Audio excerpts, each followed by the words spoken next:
Olá, bem-vindo, bem-vinda ao Jornada Literária. Se você gostar desse conteúdo, peço por favor que clique no joinha, se inscreva e, se quiser incentivar este trabalho, pode contribuir através do Apoia-se Leitura Narrada. Se você chegou até aqui, obrigada. Johannes Climacus, ou De Omnibus Dubitando Est.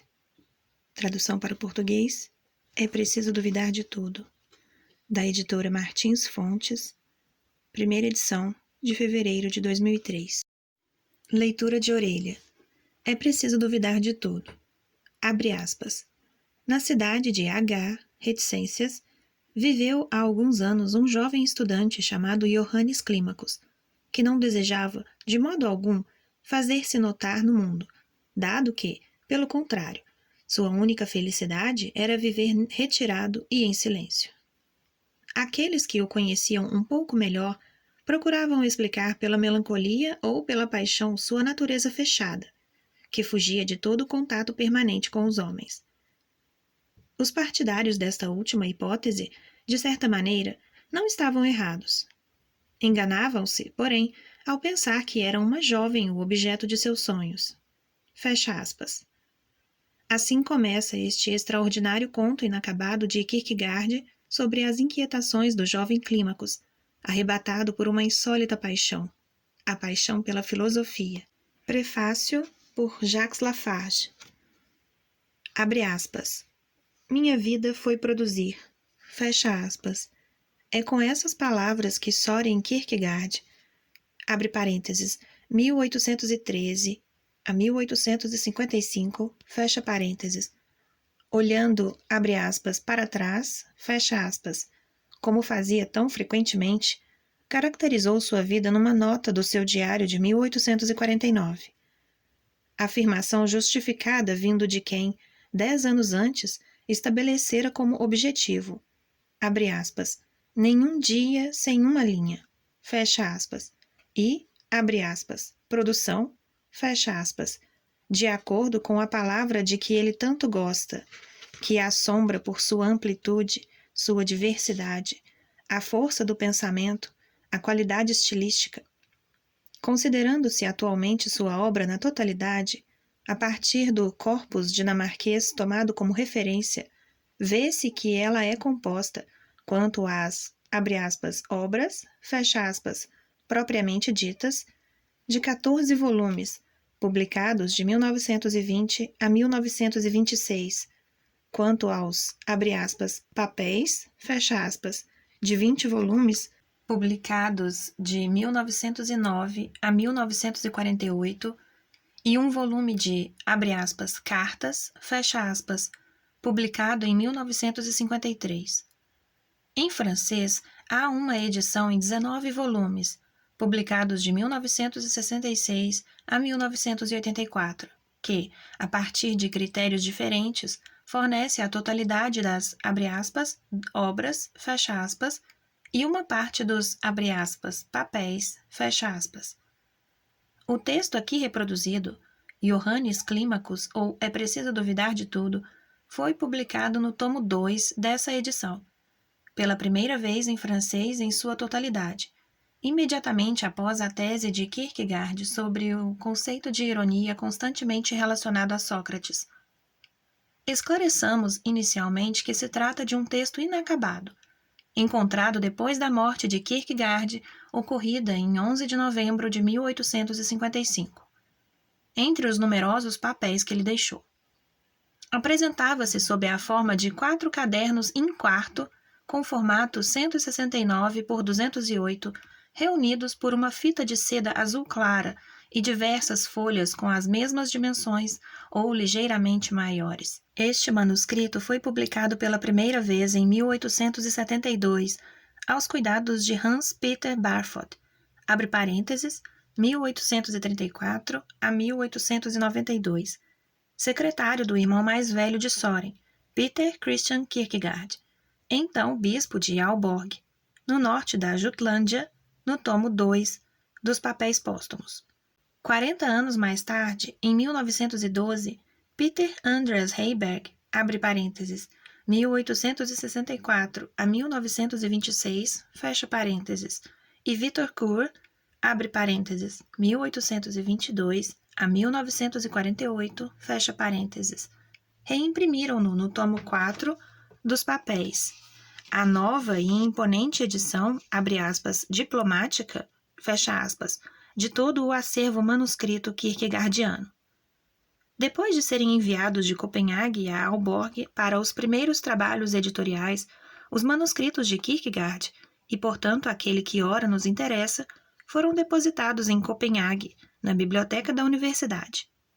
Levados durante a Segunda Guerra Mundial para o norte da Celândia, voltaram à capital, onde a Biblioteca Real conserva-os sob o nome geral de, abre aspas, Kierkegaard Archive, fecha aspas, ao lado de outros acervos, como o do crítico George Brandes, abre parênteses, 1842 a 1927, fecha parênteses, ou da romancista Karen Blixen, abre parênteses, 1885 a 1962, fecha parênteses. Um dos problemas delicados colocados por este texto é o da datação. Não é uma questão secundária se o queremos situar no interior da, abre aspas, produção, fecha aspas, kierkegaardiana, obra publicada e manuscritos inéditos, e, de modo geral, em relação aos movimentos de ideias que lhes são contemporâneos. Por muito tempo prevaleceu uma primeira aproximação, que fixava os anos 1842 a 1843. É a da edição de 1912 e, portanto, da edição francesa que a ela se refere. Essa hipótese se apoia em dois dados principais.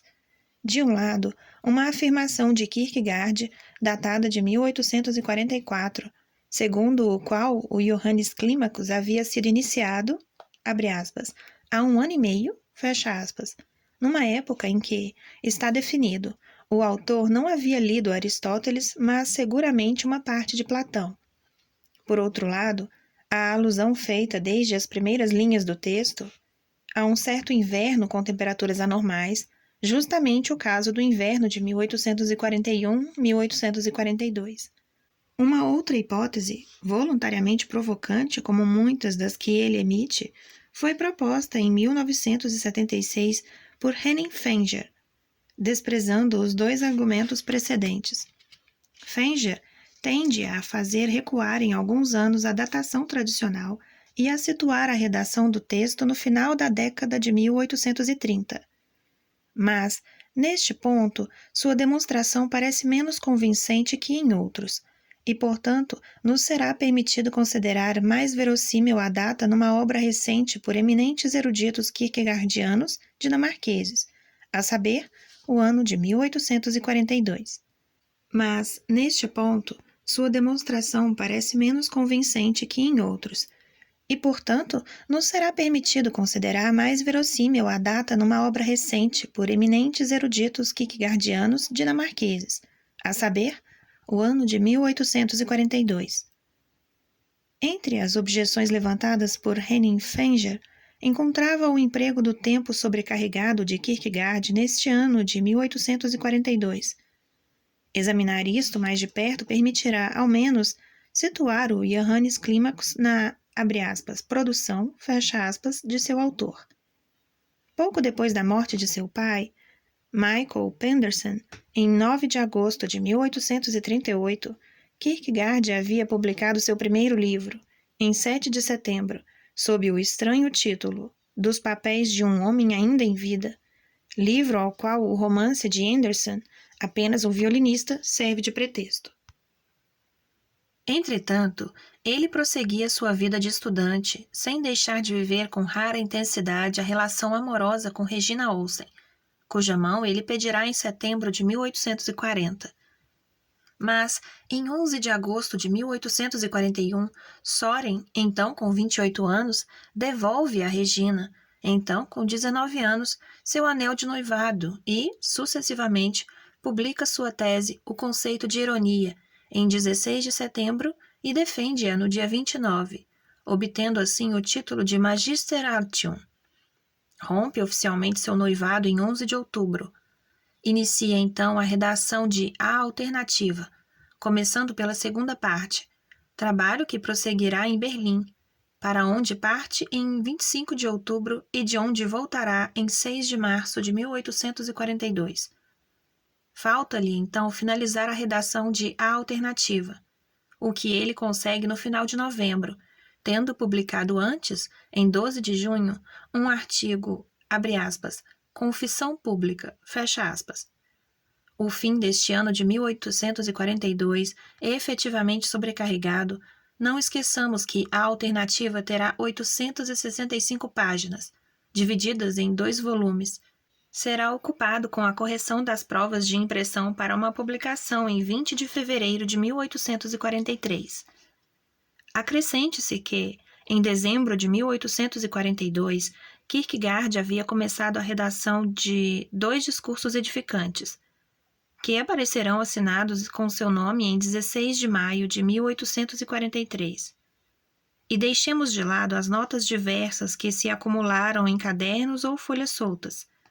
Com efeito, ele mantivera a, abre aspas, decisão, fecha aspas, tomada, abre aspas, no seu escritório às 6 da tarde de 13 de julho de 1837, fecha aspas, de não mais, abre aspas, se opor, fecha aspas, a anotar, daí em diante, as observações que lhe viessem ao espírito, e, a exemplo dos grandes autores, como Hoffmann ou Lichtenberg, registrar as ideias que se apresentassem a ele, abre aspas, com o cordão umbilical da inspiração primeira, fecha aspas, já que, acrescenta, seguindo Hamann, abre aspas, algumas ideias surgem apenas uma vez na vida, fecha aspas.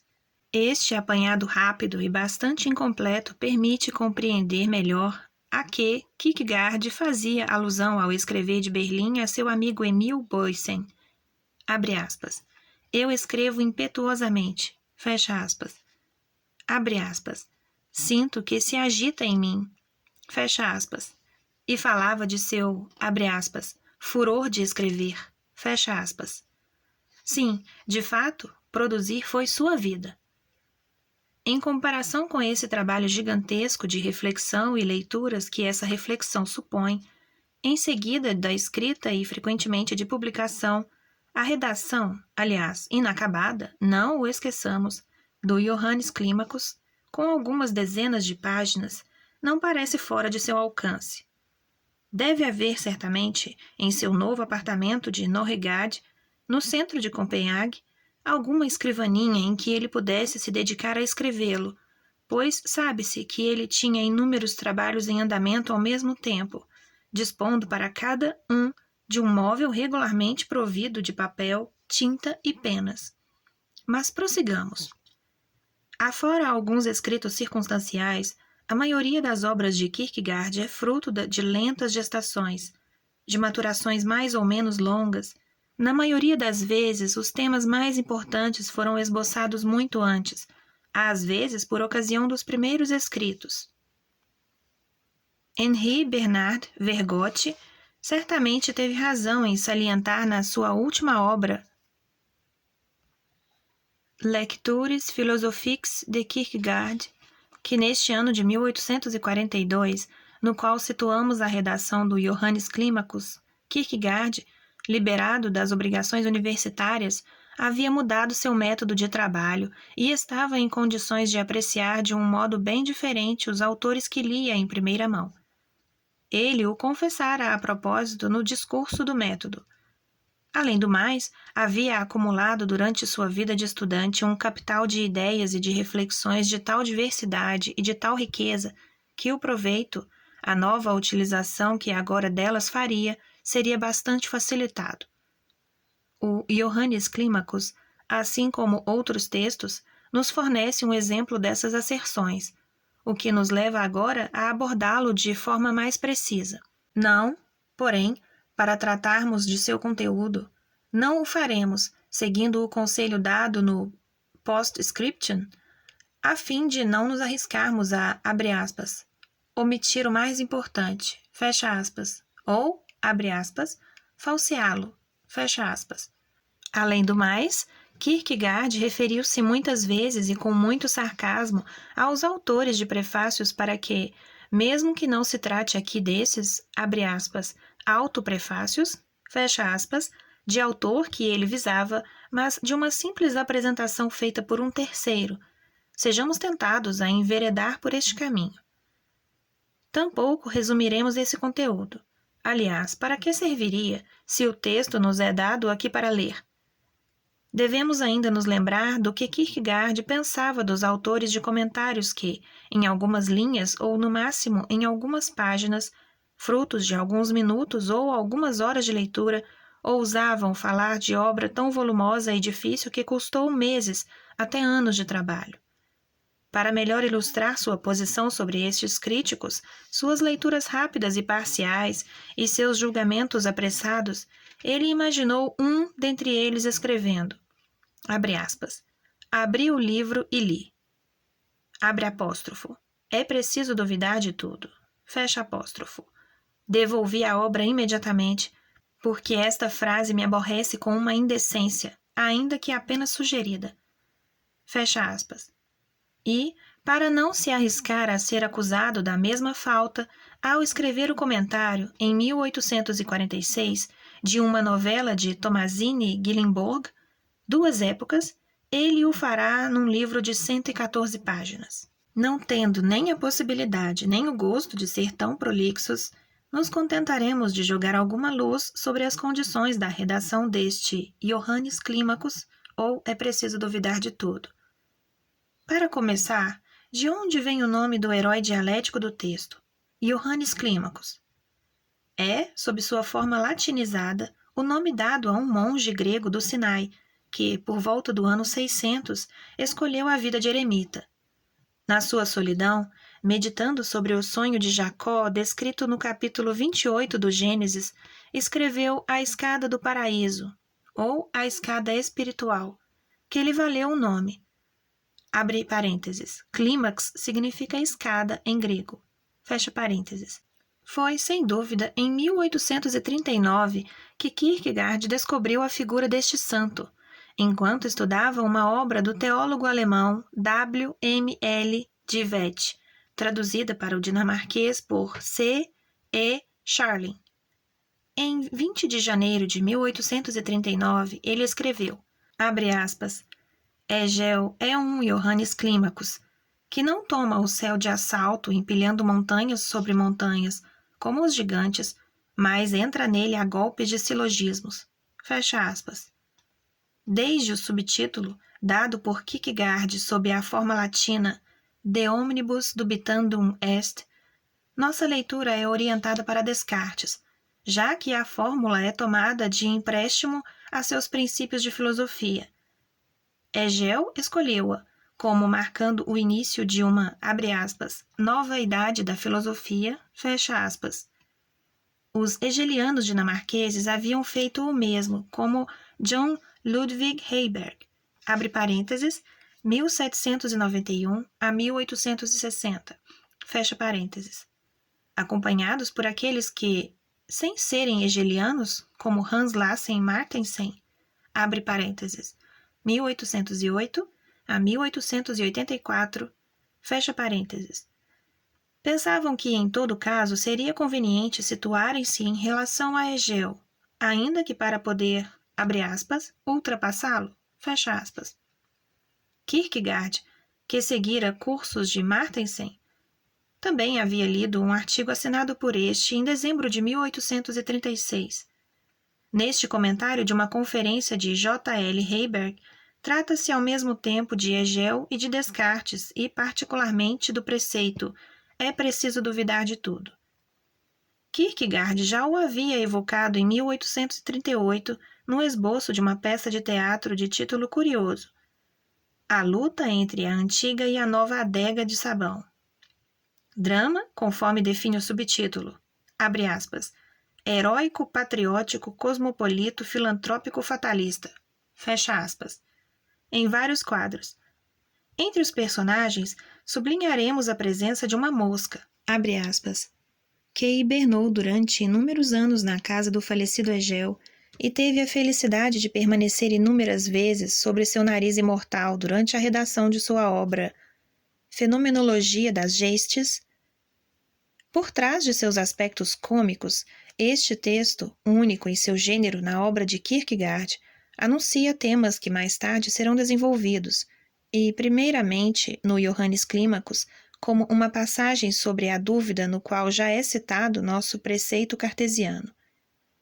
Um especialista, F. J. Bilskov Jensen, disse que a introdução da narração revela uma grande arte literária e começa com as, abre aspas, histórias, fecha aspas, que se podiam ler então, da autoria de um Stinson Bleacher, abre parênteses, 1782 a 1842, ou de uma Tomazine Gyllenborg, abre parênteses, 1773, 1856, fecha parênteses, contemporâneos de Kierkegaard, mas também mais velhos que ele.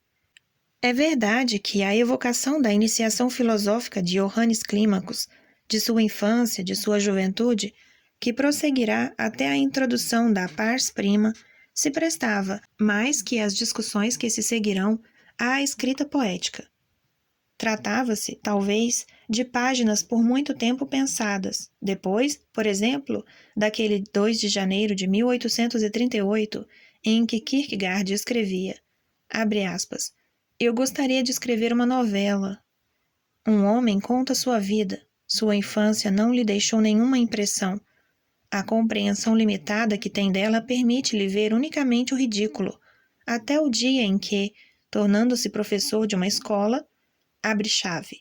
Kierkegaard tornara-se professor no início de 1837. Fecha chave. Descobre a importância da infância e reproduz, revive sua própria infância. Todo um episódio de sua infância volta-lhe à memória. Fecha aspas. Encontra-se assim colocada a segunda grande questão que, após a questão da datação do texto, diz-se respeito a seu caráter autobiográfico. Este sempre foi afirmado, desde a primeira publicação de 1872, data na qual muitas testemunhas da vida de Kierkegaard ainda viviam e podiam ser consultadas pelo editor Barford e pelos primeiros biógrafos. E ainda o é, 124 anos depois, justamente pelos autores de Skriftbilder, já mencionado, em que se fala do Johannes Climacus como um, abre aspas, romance autobiográfico, fecha aspas.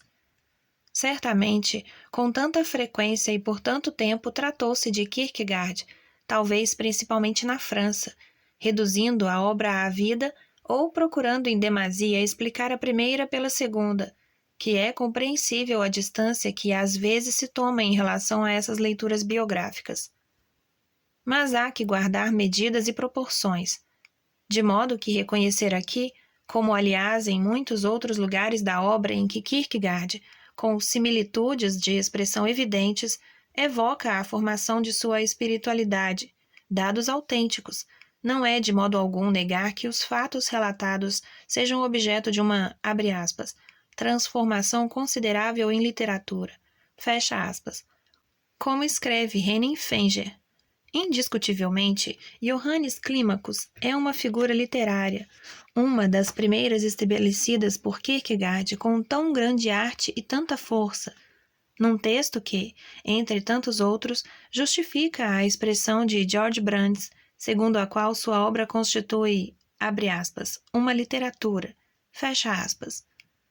Poderíamos acrescentar, em homenagem à maneira pela qual Kierkegaard sabia empregar com tanta originalidade sua língua materna, o dinamarquês, a serviço de sua arte, abre aspas, uma língua dentro da língua, fecha aspas. O nome do herói de É Preciso Duvidar de Tudo, Johannes Climacus, será retomado por Kierkegaard como um de seus pseudônimos, aquele que em 1844 assinará as Migalhas Filosóficas e, em 1846, seu imponente pós-descriptum final não científico.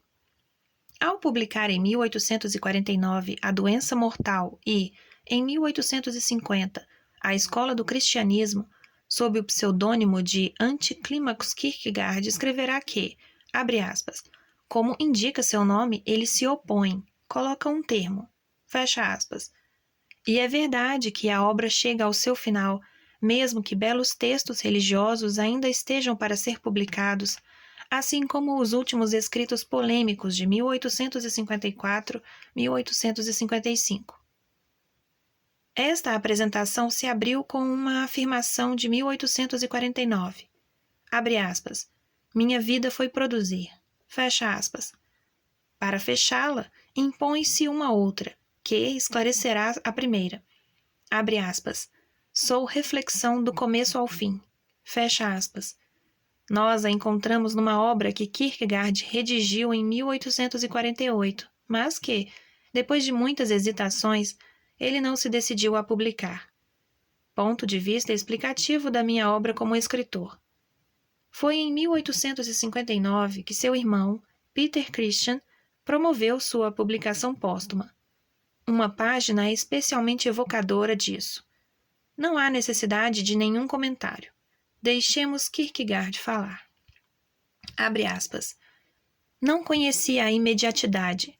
Por conseguinte, de um ponto de vista estritamente humano, não o vivi. Comecei de imediato pela reflexão. Não a adquiri aos poucos com a idade. Sou reflexão do começo ao fim. Nos dois períodos de imediatidade, abre parênteses, infância e juventude, fecha parênteses, eu me muni, por necessidade, de um certo sucedâneo com a flexibilidade própria à reflexão e mesmo, ainda mal instruído a respeito da parte que me coubera, sofri a dor de não ser como os outros. Teria dado tudo na juventude para sê-lo, ainda que por um momento. Um espírito pode perfeitamente aceitar não ser como os outros, e é esta, do ponto de vista negativo, a determinação do espírito. Mas a infância e a juventude se relacionam às categorias de gênero, de espécie, e é por isso que, nessas idades, o maior tormento consiste em não ser como os outros, ou, como foi meu caso, em começar por um contrassenso singular, no ponto em que alguns acabam em cada geração. A maioria, que conhece na sua vida apenas os momentos da síntese do corpo e da alma, não chega nunca à determinação que é o espírito. Mas, assim, a vida se apresenta para mim agora sob uma outra luz. Nada me é mais desconhecido e estranho que essa melancólica aspiração à infância e à juventude. Agradeço a meu Deus por ter superado esse desejo e sinto crescer minha felicidade a cada dia que envelheço, ainda que apenas a ideia da eternidade me encha de felicidade, pois a temporalidade não é e jamais será o elemento do espírito, mas, em certo sentido, seu sofrimento. Um observador verá também como tudo foi dialeticamente posto em ação. Eu tinha um espinho na carne. Os talentos do espírito, abre parênteses, sobretudo a imaginação e a dialética, fecha parênteses, uma experiência muito grande de observador, uma educação cristã verdadeiramente rara e uma atitude especialmente dialética com relação ao cristianismo. Tinha aprendido desde a infância a obedecer com uma obediência absoluta. Estava munido de uma fé quase temerária em minha capacidade de poder todas as coisas, salvo uma, tornar-me um pássaro livre. Ainda que um único dia, ou romper as cadeias da melancolia em que uma outra força me retinha. Enfim, eu era para mim mesmo um penitente. Parece-me agora que uma outra força ocupou-se deste o primeiro momento desse adiamento, semelhante nisso ao pescador dizendo do peixe, deixemo-lo, ainda é muito cedo para pescá-lo. E, fato curioso que também remonta a muito longe na minha lembrança, sem que eu possa de modo algum indicar a data ou dizer como sua ideia me veio. Constantemente, isto é, a cada dia, eu pedi a Deus que me concedesse o zelo e a paciência necessários para realizar a tarefa que ele me designaria. Foi assim que me tornei autor.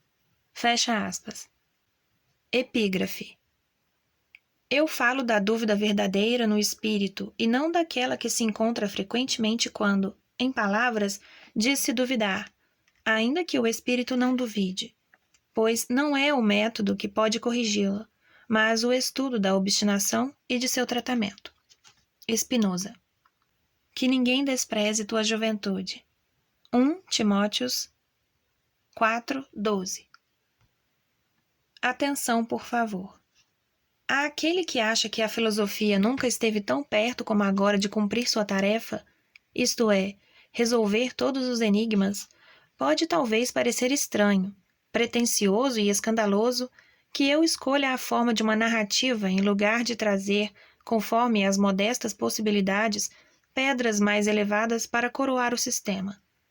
Aquele, por outro lado, que se convenceu de que nunca a filosofia foi tão excêntrica como é agora, tão confusa apesar de todas as suas determinações, tão parecida com o clima do inverno passado, quando se ouvia o que nunca neste mundo se ouviu ao mesmo tempo, mariscos, camarões e agrião anunciando aos gritos, de tal modo que, ao prestar atenção em cada um deles, acreditaríamos que era inverno, depois primavera, depois alto verão, mas, escutando todos juntos, acreditaríamos que a natureza estava confusa e que o mundo não chegaria até a Páscoa.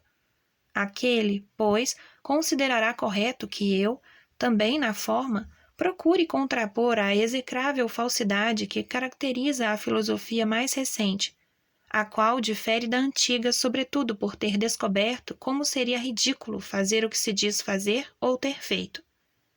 Ele, então, considerará isto correto, deplorando apenas, como eu, que o que inicia esta obra não tenha maior autoridade do que eu. Introdução. Na cidade de Áunia, viveu há alguns anos um jovem estudante chamado Johannes Clímacus, que não desejava, de modo algum, fazer-se notar no mundo, dado que, pelo contrário, sua única felicidade era viver retirado e em silêncio.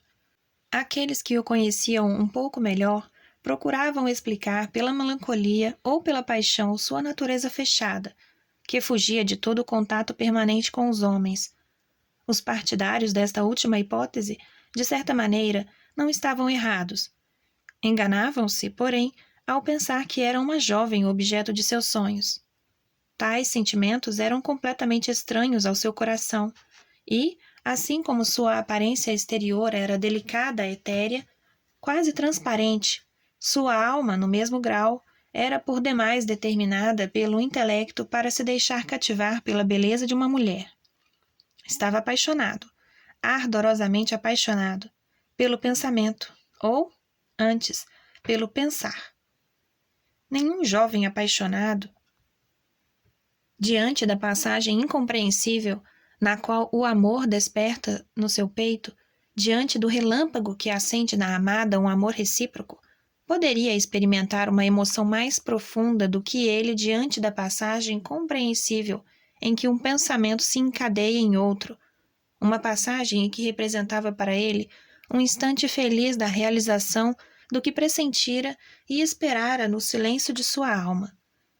Então, sua fronte se inclinava pensativamente, como uma espiga madura, não porque escutasse a voz da amada, mas porque prestava atenção ao murmúrio secreto dos pensamentos. Seu olhar tornava-se sonhador, não porque adivinhasse a imagem da amada, mas porque via o movimento do pensamento aparecer diante de si. Seu prazer consistia em começar por um pensamento particular, a partir dele seguir o caminho da consequência, escalando degrau por degrau até um pensamento mais alto, pois a consequência era a seus olhos uma escala do paraíso, e sua beatitude lhe parecia maior até que a dos anjos. Com efeito, tendo alcançado este pensamento mais alto, ele experimentava uma alegria indescritível, uma voluptuosidade apaixonada em mergulhar sob as mesmas consequências no raciocínio inverso, até chegar ao ponto do qual partira. Entretanto, nem sempre tinha êxito como gostaria. Se não conseguia exatamente o mesmo número de impulsos que de ligações no pensamento, ficava triste, pois o movimento, então, era imperfeito. Aí ele recomeçava, desde o início. Se tinha êxito, sentia em sua alma um estremecimento de prazer. Não dormia mais à noite. tal sua alegria, mas continuava, durante horas inteiras, o mesmo movimento, ascendente, depois descendente, com uma alegria incomparável. Nos períodos felizes, seu caminhar era ligeiro, quase flutuante. Em outros momentos, temeroso e inseguro. Com efeito, durante o tempo que ele se esforçava para escalar os degraus, quando a consequência lógica ainda não pudera abrir o caminho, ele se sentia acabrunhado, porque temia deixar escapar os múltiplos argumentos que tinha prontos, mesmo sem mostrarem sua clareza e sua necessidade. Quando vemos um homem carregar um monte de objetos frágeis, um em cima do outro, não nos espantamos com seu passo vacilante, numa procura constante de equilíbrio. Mas quem não vê o fardo sorri, como muitos sorriam ao ver Johannes Clímacos, sem suspeitar que sua alma, temendo perder um único termo que faria desabar o conjunto, levava uma pilha bem mais alta do que a dos homens com os quais nos espantamos. Johannes não notava que as pessoas sorriam dele, assim como, em outros períodos, em outros momentos, tampouco notava quando alguém se voltava para seguir com os olhos seu curso, ao longo da rua, vivo e ligeiro como em uma dança. Ele não prestava atenção alguma às pessoas e não pensava que pudessem observá-lo. Ele era e permaneceria estranho ao mundo. Se o modo de ser de Clímacos podia parecer um pouco estranho a quem não o conhecia mais de perto, nada tinha de incompreensível para quem estava um pouco mais bem informado sobre seu passado. Com efeito, agora, aos 21 anos, ele era, de um certo modo, aquilo que sempre havia sido. A disposição de sua alma nunca fora contrariada na infância. Antes, tinha se desenvolvido em circunstâncias favoráveis. Seu lar não oferecia muitas distrações e, como ele quase nunca saía, logo se habituou a ocupar-se consigo mesmo e com seus próprios pensamentos.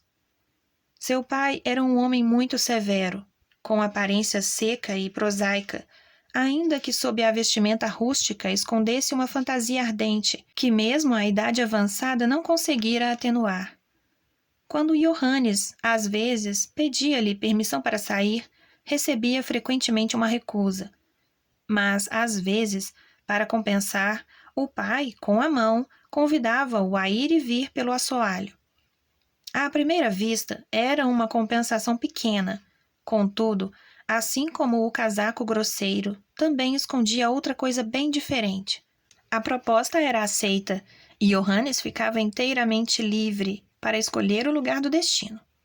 Então, eles saíram pelo portão da cidade e iam a um palácio dos arredores ou à praia.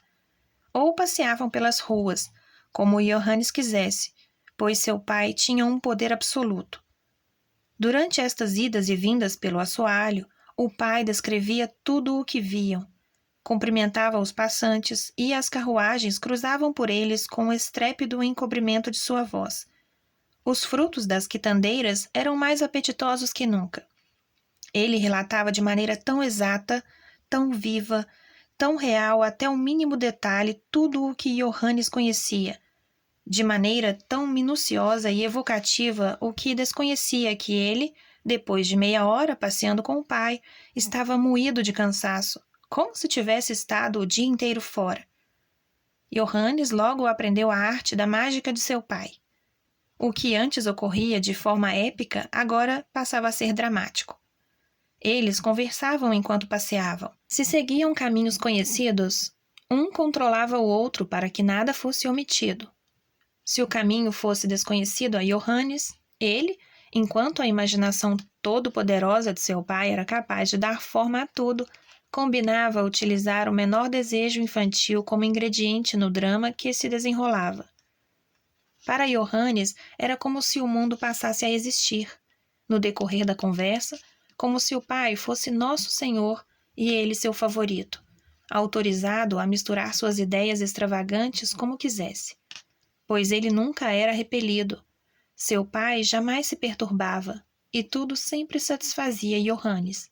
Enquanto a vida na casa paterna assim contribuía para desenvolver sua imaginação e o ensinava a saborear a ambrosia, A ela se harmonizava a formação que recebia na escola.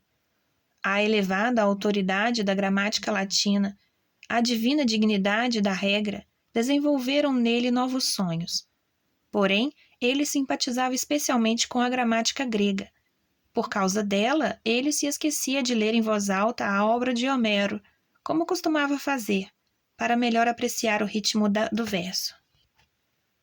O professor de grego explicava a gramática de um modo mais filosófico. Quando aprendeu que o acusativo, por exemplo, é uma extensão no tempo e no espaço, que não é a preposição que rege o caso, mas sim a relação, tudo se revelou a seus olhos. A preposição desapareceu.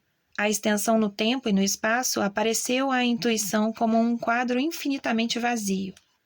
Sua imaginação ainda trabalhava, mas agora de um modo diferente.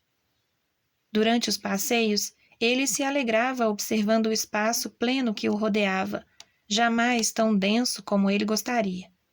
Sua imaginação era tão produtiva que ele era capaz de se satisfazer com pouco. Diante de uma janela da sala crescia uma dezena de folhas de relva. Acontecia-lhe, às vezes, descobrir um animalzinho que se insinuava entre os talos.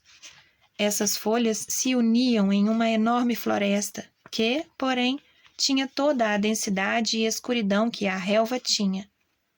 Daí em diante, o espaço pleno era substituído pelo espaço vazio e seu olhar não percebia nada além dessa imensa extensão. Enquanto ele deixava sua imaginação voar num torpor quase vegetativo, ora mais estético, ora mais intelectual, uma outra faculdade, isto é, seu senso do repentino, do surpreendente, se desenvolvia fortemente na alma, não graças aos truques de mágica que geralmente bastam para cativar a atenção das crianças, mas sob uma influência muito mais elevada. O pai unia à soberana imaginação uma dialética irresistível. Quando, eventualmente, o pai entrava numa discussão com alguém, Johannes era todo ouvidos, tanto mais que se observava uma ordem quase solene. O pai sempre deixava o adversário exprimir-se completamente e, antes de responder, perguntava-lhe, por precaução, se não tinha nada a acrescentar. Johannes, que seguia a argumentação do interlocutor com atenção acentuada, estava, à sua maneira, interessado no resultado. Fazia-se uma pausa. Seguia-se a réplica do pai e eis que, num instante, tudo tinha mudado. Como tal coisa podia acontecer era um enigma para Johannes, mas o espetáculo alegrava sua alma. O adversário retomava a palavra. Johannes redobrava a atenção para não perder nada. O outro desenvolvia sua peroração. Johannes quase podia ouvir seu coração batendo, tão grande era sua impaciência quanto ao que aconteceria. E acontecia. Em um piscar de olhos, tudo se modificava. O explicável tornava-se inexplicável. O certo, duvidoso. A opinião contrária, evidente. Quando um tubarão quer pegar sua presa, deve ficar de barriga para cima porque tem a boca sob o ventre. Suas costas são escuras e o ventre é branco prateado. Disse que é magnífico assistir a esta mudança de cor. Às vezes é tão fulgurante que quase faz mal aos olhos. Contudo, é uma visão interessante. Johannes testemunhava uma transformação análoga quando escutava o pai disputar.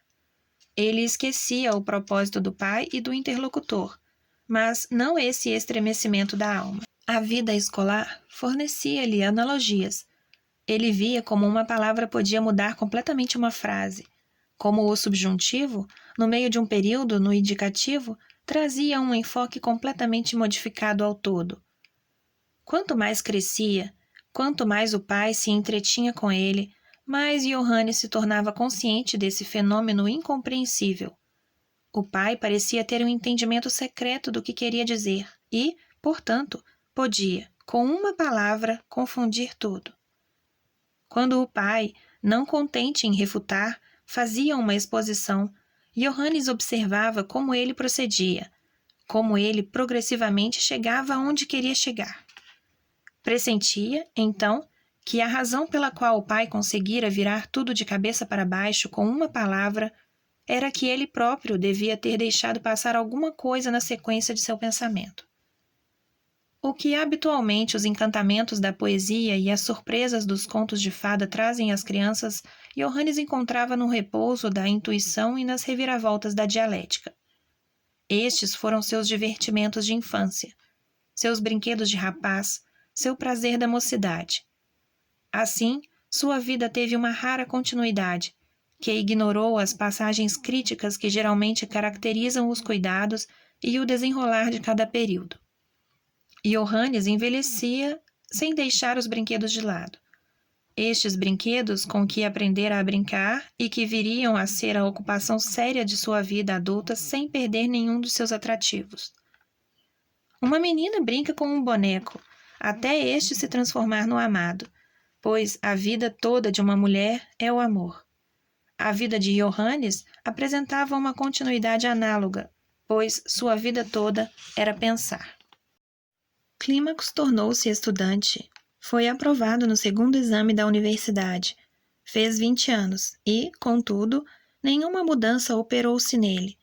Ele era e permaneceu estranho ao mundo. Não que fugisse das pessoas, ao contrário, procurava encontrar a companhia de espíritos semelhantes ao seu. Mas não fazia confidências e jamais deixava transparecer o que se passava em seu íntimo. Seu erotismo era muito profundo para isso. Parecia-lhe que teria corado se falasse. Temia saber muito ou muito pouco. Por outro lado, estava sempre atento ao que os outros diziam. Como uma jovem profundamente enamorada não fala de bom grado do seu amor, mas escuta com um fervor quase doloroso as outras jovens falarem dos seus, para em silêncio descobrir se está tão feliz quanto elas ou mais ainda, para captar o menor indício que pudesse guiá-la. Johannes, em silêncio, escutava tudo atentamente. Ao voltar para casa, examinava o que haviam dito os filosofantes, pois, sem dúvida, era a companhia deles que buscava. A ideia de querer tornar-se filósofo e consagrar-se inteiramente à especulação nunca lhe ocorrera. Ainda era muito precipitado para isso. Sua alma, com certeza, não era atraída ora para um lado, ora para outro. O raciocínio sempre fora a sua paixão, mas faltava-lhe ainda a reflexão para uma coerência mais profunda. O mais insignificante e o mais significativo tentavam-no igualmente para que os tomasse como ponto de partida para suas operações intelectuais. Pouco lhe interessava o resultado, apenas importava-lhe os movimentos. Às vezes, ele observava que, partindo de dados inteiramente diferentes, chegava-se ao mesmo fim. Mas isso não o direcionava a um entendimento mais profundo de sua observação. Ele só tinha um desejo: ir em frente. Mais ainda, onde suspeitasse da existência de um labirinto, era-lhe preciso encontrar o caminho. E, depois que havia começado, nada era capaz de detê-lo. Se, assaltado por dificuldades, fatigava-se antes da hora, recorria a um meio bastante simples. Trancava-se no quarto, tornava tudo tão festivo quanto possível e depois proclamava com voz alta e clara: "Eu quero".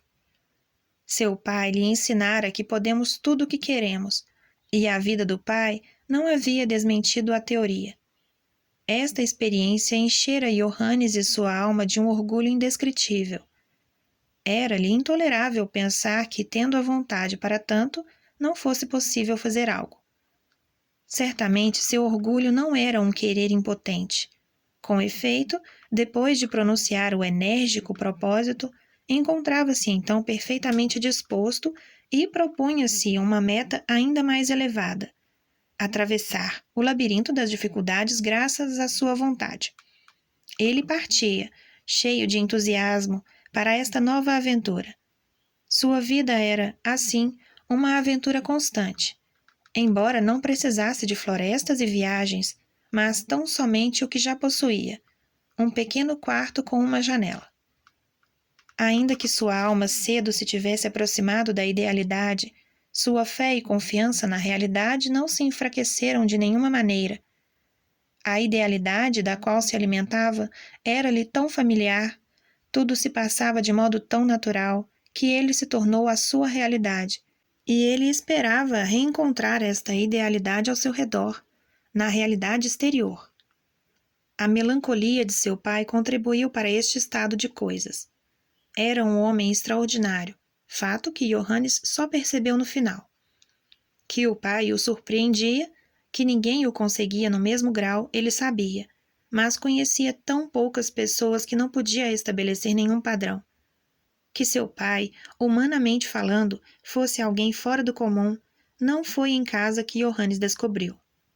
Às vezes, quando algum amigo de longa data visitava o pai e tinha com ele uma conversa mais íntima, Johannes muitas vezes ouvia o pai dizer, abre aspas, não tenho sucesso em nada, não sei fazer nada. Tudo o que desejo é encontrar um lugar numa instituição não muito exigente. Fecha aspas. Não era brincadeira. Nenhum toque de ironia coloria estas palavras. Pelo contrário, havia nelas uma gravidade sombria que inquietava Johannes. Não eram tão pouco observações jogadas ao acaso, porque o pai conseguia demonstrar que, comparado a ele, o mais insignificante dos homens era um gênio. Nenhuma refutação tinha sucesso, pois sua dialética irresistível fazia qualquer um perder de vista o que estava mais próximo e o obrigava a fixar-se apenas na consideração que ele expunha, como se não existisse nenhuma outra no mundo. Johannes, cuja concepção de vida, por assim dizer, apoiava-se toda no pai, já que sua experiência era muito limitada, enredou-se numa contradição da qual levou muito tempo para se livrar. Que o pai, se não por outra coisa, por esta virtuosidade com a qual conseguia vencer o adversário e reduzi-lo ao silêncio, refutava a si mesmo. Na época, sua confiança na realidade ainda não estava abalada. Ele não tinha absorvido a idealidade de escritos que não deixam aqueles que eles educam ignorantes do fato de que o esplendor que descrevem não se encontra no mundo. Johannes não fora educado por um homem que soubesse tornar valioso seu saber, mas que, ao contrário, sabia torná-lo tão insignificante e sem valor quanto possível. Final da leitura da parte 1 do livro de Søren Kierkegaard. É preciso duvidar de tudo. Paramos na página 23. Sinta-se à vontade para comentar ou abrir algum debate. Não se esqueça de curtir e, principalmente, de se inscrever. Obrigada por estar aqui. Até a próxima!